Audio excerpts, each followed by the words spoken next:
I want to talk to you people for just a minute. Not as Tom the newsman.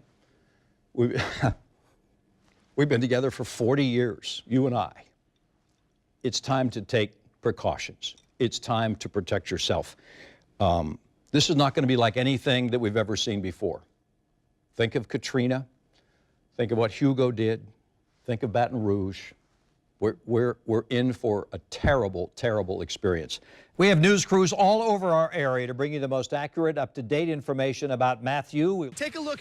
In the last hour and a half, we were there in the parking lot of the fort about an hour and a half ago. I'm not sure how well you can see.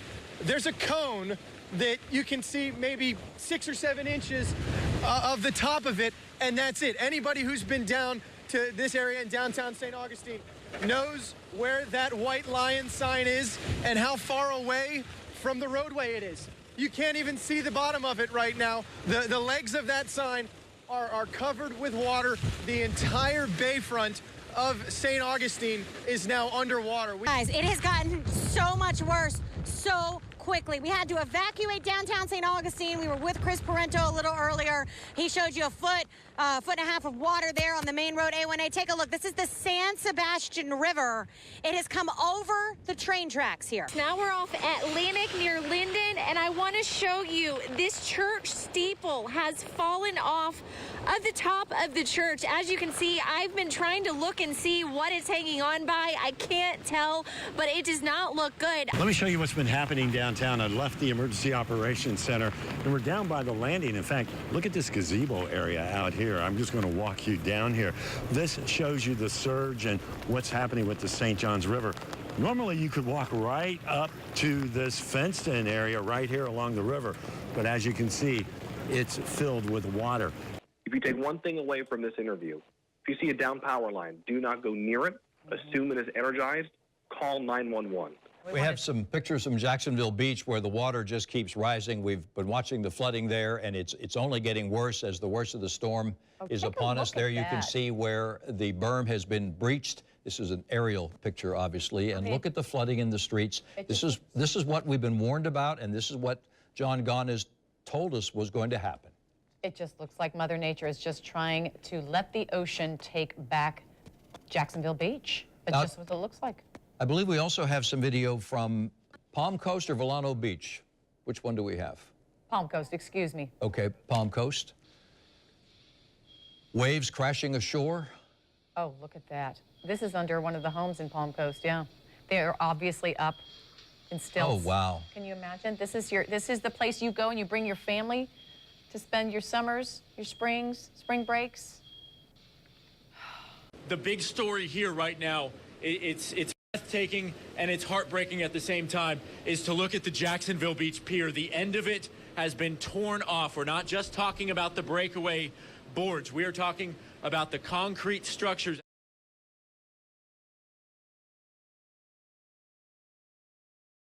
A 3-hour standoff, more than 300 people trapped, desperate for help before police arrive and kill the gunman.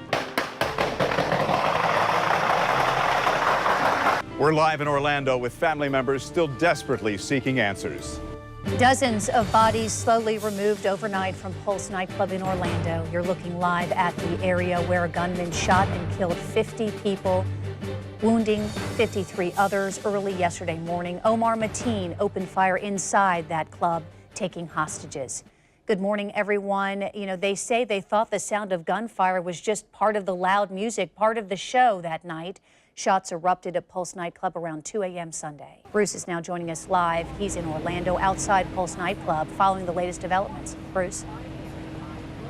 Jen, there is a massive police presence just a couple of blocks down the street in the Pulse nightclub where they are combing through the crime scene where at least 50 people are dead. New information, 22 bodies have been positively identified, 53 others being treated at the hospital, though there is unconfirmed word that some of those may have suffered fatal gunshot wounds, and the police have yet to tell us whether or not the casualty rate is going to rise. We are learning much more about Omar Mateen himself. We know he was born in New York, but he's from Fort Pierce, which is about 120 miles away from where I'm standing. I want to step out of the way and point out the hospital to you. This is Orlando Health. This is where several of the victims were taken. We know that 53 people were injured, so many of them are most likely in this hospital. And we have seen dozens of cars showing up this morning, pulling into that parking garage and going into that hospital. And I anticipate that they are probably checking on their loved ones. One of the many questions being asked in the wake of the massacre, why did it take SWAT 3 hours to storm the nightclub? Joining us now is News4JAX crime and safety analyst Gil Smith. Gil, good morning to you. We've seen hostage negotiations before here in our area, and quite frankly, they can take even longer than that. 3 hours too long? No, it's not unusual, like you said. Sometimes they can be 4, 5, 6 hours or even longer. We never hear about them in Jacksonville because quite often they end without incident, so we don't know that they're occurring. Robin O'Pry was there for a midnight drag show. She left right at 2 a.m., literally at 2 a.m., just minutes before those shots rang out. And she joins us live this morning. And you're shaking right now because you just found out a friend you were there with, that one of the people that you all were there with, you had just shaken his hand, you had said bye to him, that he didn't make it. He didn't make it. Just found out this morning, as we were leaving, my friend Rodnell said, let's stop by and say goodbye to Martin real fast. And we did and shook hands, and I, met him. And, now he's not alive. That breaking news alert here in Orlando. Investigators and city officials gathering right behind me, talking about the latest on the investigation. Just a few minutes ago, I asked the prison ombudsman to declare a state of emergency for the state of Florida. I did that yesterday for Orlando, Orange County, and the mayor did it yesterday for the city. Here at the Senior Center off Orange Avenue here, where families are starting to pull in. That's where they've been asked to come by police, kind of a staging center for them. And it's families who don't know how their loved one is doing. They're kind of all waiting around outside, dispersed. All the families yesterday were gathering at ORMC, the hospital, as well as the hotel that was nearby there. But they've been directed here for the updates. So far, families, again, like I said, are just really parking and kind of just standing outside again, not knowing what's going on. 50 people are dead. Just a few names have been released, so still we've got 26 is the most recent count. Again, people just wanting answers. Ms. Attorney General, thank you very much for being here. Appreciate it. Of course. The sheriff said, you know what, this isn't a war zone. We live in a civilized society, but the Pulse nightclub certainly looked like a war zone 26, 27 hours ago. It sure does inside still, I'm sure. And the people of Jacksonville have been coming forward in droves to help with that effort. Channel 4's Ashley Harding has that part of the story. Ashley. Yes, Bruce, good morning. We are here at the Hyatt downtown where a blood drive for area firefighters and firefighters from everywhere actually are here to donate blood. I'll step out of the way right now. You see those two buses right there, those mobile units. Blood is being donated right now inside of them.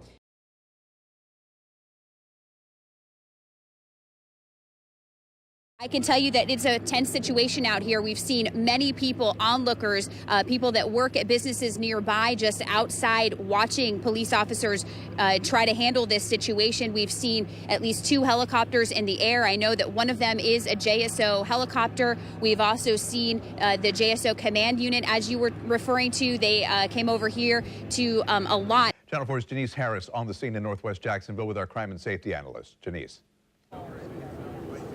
Yes, we are here with our crime and safety analyst, Gil Smith. Now, because of the situation, because there is a concern that the person involved in this incident could be watching, we're going to talk about the incident, but not in a tactical detail in that sense. But talk about how much manpower overall it takes when something like this happens. Well, it's hard to give an exact number. They get there and they assess the situation, see what they have exactly going on, try to find out how many gunmen are there that are possible. Even try to get identification on them if that's even possible, then they can sort of do a background check on them if it's possible. It may not be at this point. Also, they try to get a number of hostages that are inside.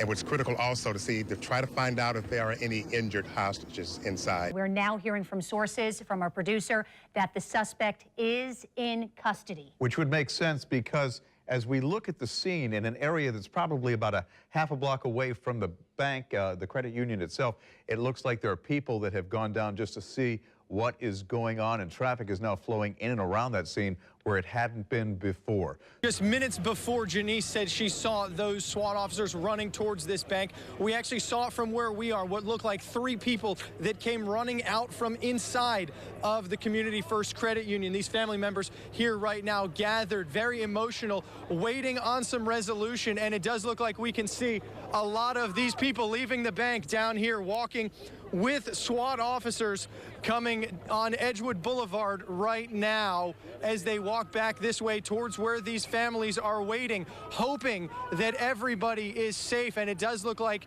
there is at least partial resolution to everything that is happening right now as JSO officers are walking towards our direction right now with what appears to be the people who were inside of the Community First Credit Union just moments ago. We have seen the tactical vehicle, the Bobcat, as we've been calling it all morning long, that has backed away from the bank and is back towards where it started out on Edgewood Avenue earlier this morning before making way down towards the bank. And we are just now learning, JSO tweeting that 11 hostages are now out of the bank. We don't know the condition of all of them right now, but we had heard from sources earlier that there were 11 hostages inside the bank. JSO now tweeting that all 11 are now out of the Community First Credit Union Bank right now. More JSO officers lining up here on Edgewood Avenue near where they are bringing those hostages that have now been released from this area. And guys, that woman you just heard from is now on the phone with her daughter right now. Thank you, God. Thank you. Oh, yes, Lord. You made it out. He was chasing you, Shonda. Oh, Jesus. Oh, Lord, have mercy. I'm so glad. Oh, I'm so glad. I'm so glad. Yes. Okay, she okay. Praise the Lord. We've been praying for you, baby. We've been praying for you. I just want to hold you, love. Let me talk to my niece. I just want to love you, Lord. Oh, I love you, baby. I'm so glad. I'm so glad you made it out, Lord. Let me talk to her.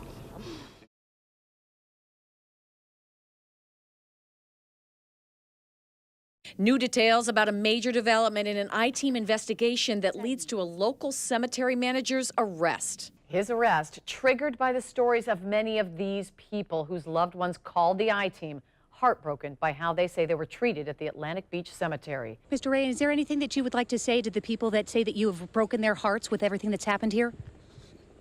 They got what they wanted. And what's that mean? Jail. Do you think that you should go to jail? I didn't do anything. It's not my business. What I about told you this? What about all of the markers that were ordered months ago and still aren't here? It's not my business, ma'am. How is it not your business? It's not. Your wife runs this. Of course, it's your wife. Yes, ma'am. How do you explain yourself?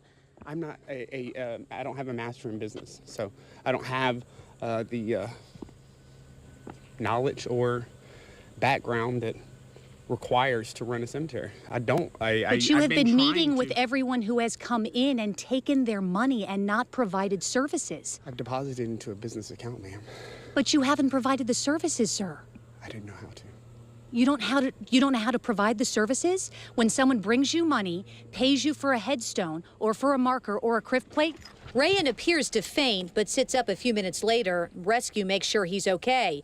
While he didn't have anything more to say, his family did. The equipment is broke down, and nobody helps. Is that a reason to take money from people and not deliver services? That's not true. Then how do you explain these markers that are still not here, that were ordered and here in Jacksonville? How about when he gave that lady you first aired 2 plots and a wall? Because the grave was not dug when they arrived. Ma'am, is that an excuse to treat people this way? $1,400, and it costs $2,000 or $3,000 to get buried now. But when they prenup, you don't understand. What is it that I'm not understanding, ma'am? Do you know how many families have called the station complaining about what's happened to them? How do you explain that? Heartbroken families who say that their family loved ones have been disgraced. Doesn't come in when they've been operating all this time. Are you saying they're in financial problems? You know it. No, we don't. No, You're a don't witch tell me. hunt. Don't God, film it. Please do not touch our equipment. We're leaving. Film it. Go. Please do not touch our equipment, but we are leaving. God will punish you for this. Go. 107 calls, ma'am. 107 calls. Good. You shouldn't be in our business.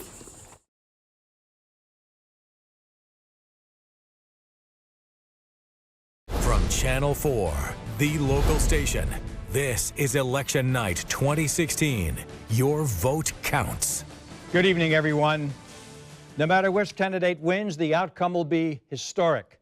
Americans will have either elected the first woman president or the first president to have never held a high government leadership position. We'll be with you all night long with a team of reporters from here in Northeast Florida to South Florida to New York City, where Clinton and Trump are right now. Yep, Everbank Field. All evening long, we're going to show you the world's largest political scoreboards. You've never seen this before. We're putting the election returns on the big screens at the stadium for you and for our city to see until this history-making night is over. We've got this big map here, and Jody, as each state is called, is going to peel back the veneer here. And if a state goes to Donald Trump, of course, it will be revealed as Indiana was in red. If it goes to Hillary Clinton, as Vermont was, it will go in blue. This is basically an informal poll, kind of trying to gauge the mood of voters through Twitter. Okay, so what you're seeing here are 4 boxes, and they delineate what people are saying, what positive mentions they are saying about the candidates. So we're going to start here in box number 1, and it is what Northeast Florida is saying about these candidates, what positive mentions they're giving. And right now in Northeast Florida, 83% of those positive messages are going to Trump, 17% to Clinton. And I'm getting some emails from people saying, well, your numbers are different from some of the other places we're looking and monitoring. Well, it depends basically what states are called. So I double-checked our math to make sure that given the states that we have called so far, as you look at the big map, this is indeed where things stand with Donald Trump at 246 and Hillary Clinton at 209. Again, the big states to watch: Pennsylvania, Michigan, Iowa, Wisconsin, and Nevada. Taking a look now at Camden County, we have 65% voting for Donald Trump and 31% voting for Hillary Clinton. Now we're going to go slightly north, Glynn County, that's the Brunswick area. Take a look at your numbers. 63% voting for Donald Trump, 34% voting for Hillary Clinton. AP just called Florida, and it's 29 delegates for Donald Trump. This is big news right now, and if what we're hearing about North Carolina happens to be true as well, this means that anything can virtually happen, and it puts Michigan and Iowa in play as the potential, well, the states that could put somebody in the White House or play potential spoilers. There it is. Florida lifts Donald Trump. This is from Syracuse, New York. Too close to call. Well, Look at the images. There's jubilance, wow. happy Jubilant people and on the miserable left. people. Front page of the Press Journal, which is in the United Kingdom. They've made up their minds that Arizona and Wisconsin, or possibly also Michigan, are going to go for Donald Trump. This is the Tennessean. It says it just won't end. Well, listen, in England, if they thought Brexit was a big deal, here's the front page of the Denton Record Chronicle. A long, long night. Boy, that's for in sure. Texas. That's in Denton, Texas. That's one of those safe headlines, because regardless, it is a long, long night, regardless of who wins. The Associated Press has officially called it Donald Trump president-elect. 2:34 in the morning. A stunning political surprise. Well, we want to thank every single one of you, particularly Jerry and Rick, who have been here with us. Could have done it without you. Could not have done it without you, and you're a great credit to Jacksonville. Indeed. You guys want to join me on the morning show for some more analysis? Stick around. We've got about 3 hours till we have to be back.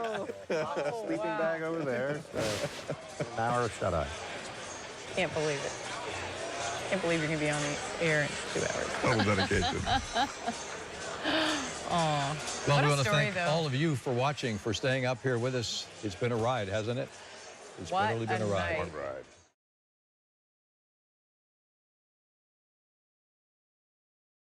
Helping hands from all over town came together to honor Martin Luther King Jr.'s legacy by making a difference.